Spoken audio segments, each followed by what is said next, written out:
touch my hair. No. All right, I'm gonna get you some clover. Huh? Get you a little bit of clover. Come here. You are such a spoiled brat. Both of you. Both of you are spoiled. Both of you are spoiled.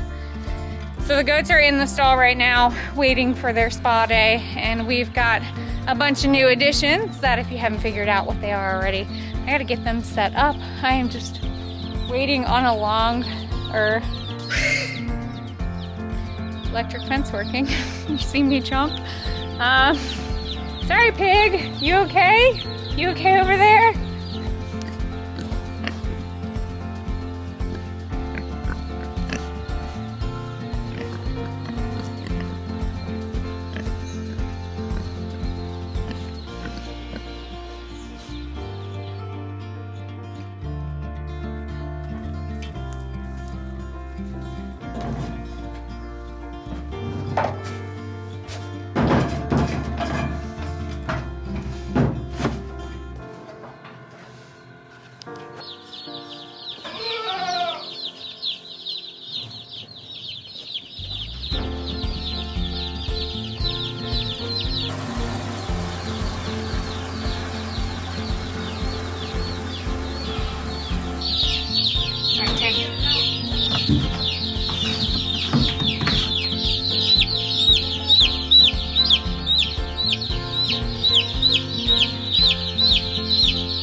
This morning was definitely a little bit of a curveball and not exactly how I had envisioned our day going. The kids and I loaded up. We were gonna head to our family business, do a little bit of work there, and the kids had a few tests that they had to do for school while they were there. I kind of had a little bit of a timeline on when I needed to make sure that they were in an area that had internet so that they can get their tests done, and then I can take care of a few things on my end, work related, and get the day going. On our way to town, I got notification that the baby chicks had arrived. Now, I wasn't 100% sure exactly what time that they were gonna arrive, if it was gonna be at the post office that's closest to us or the post office that was in town.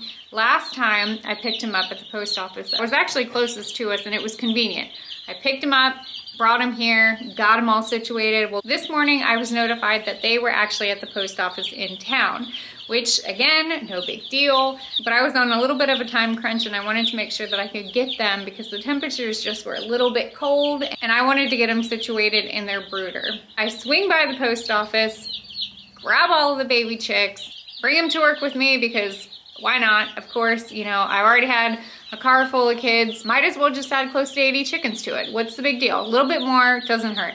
So I get them to the shop, get them all situated at our shop for a little bit. I knew I wasn't gonna spend my full day there. Just a period of time where I had to make sure the kids were good to go with school. And then for me, get a couple of things done on my end, wrap up a few of our hive tools and get them shipped out. And I believe one order is actually going to Australia, which I think is really awesome that our hive tools that we custom do are literally being shipped all over the world.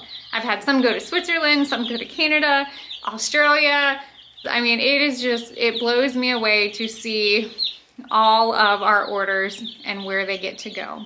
So, got that done. These chicks were just like beep, beep, beep, beep, beep, left and right. I had food for them, I had water for them, but we had to get them situated and the only thing that I had was a dog crate. So it worked, it definitely worked. Now these guys are definitely happy. They've got food, they've got warmth, they've got fresh water. This is our first time ever raising the Cornish cross from McMurray Hatchery. And there's definitely one thing that I can share when it comes to getting chicks shipped in, but I have yet to have a problem with McMurray Hatchery. Quality of their shipping box, the quality of the chicks, we have yet to have any of them arrived that aren't faring so well. Now granted, sometimes that happens. You might lose one or two in the beginning, but that's just kind of what that happens, you know, failure to thrive. They do throw in a couple extra baby chicks just in case if you do have failure to thrive. But for the most part, these little baby chicks are already all over the place. They're loud, they're vibrant.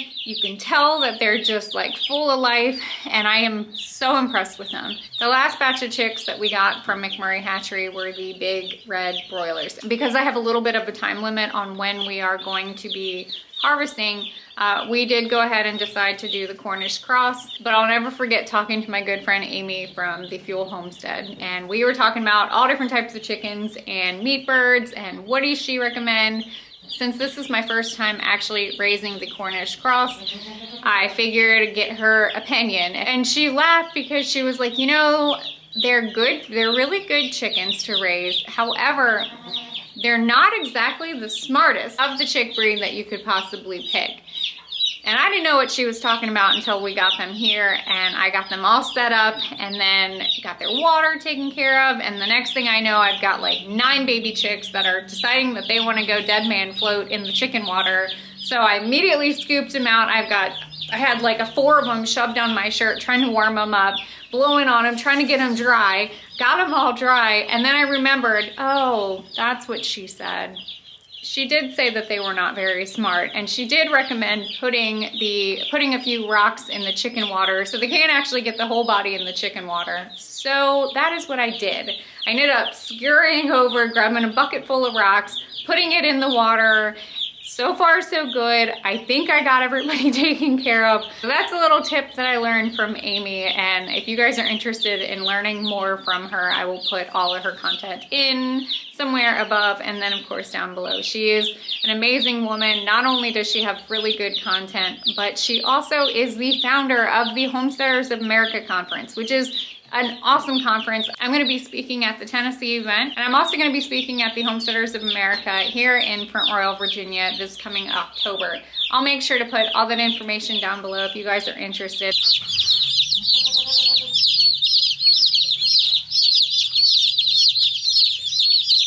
Once all their feathers come in, we're going to move them down to the chicken tractor. I'm gonna let these guys chill, and I've got a bunch of goats over in the stall next to me, and they are getting a spa day. You guys about ready for your spa day? Huh? Get your nails did? Looking nice? No? You just want treats, don't you? I think I love these latches. So easy. So easy. Get what I need. Good pair of snips, definitely. Here we go.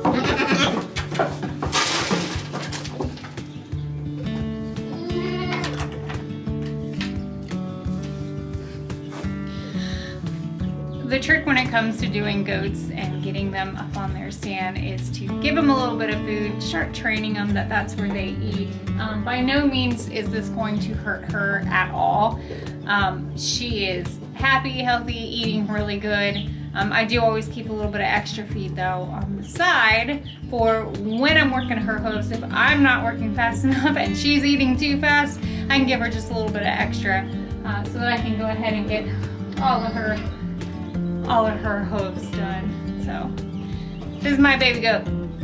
This is one that was in my house. Kiwi, I don't know if you remember, I'll put that video somewhere above, but Kiwi goat is like a pet.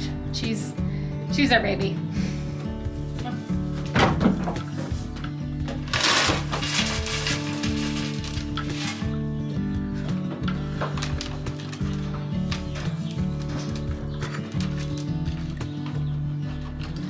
All of our goats are starting to lose their winter fur, so they're super fluffy. We might brush some of them out, and then they're due for some copper. So I'm gonna give them copper, get their hooves done, check their eyes. Probably gonna have to do a fecal on them as well and see how they're doing parasite load wise, but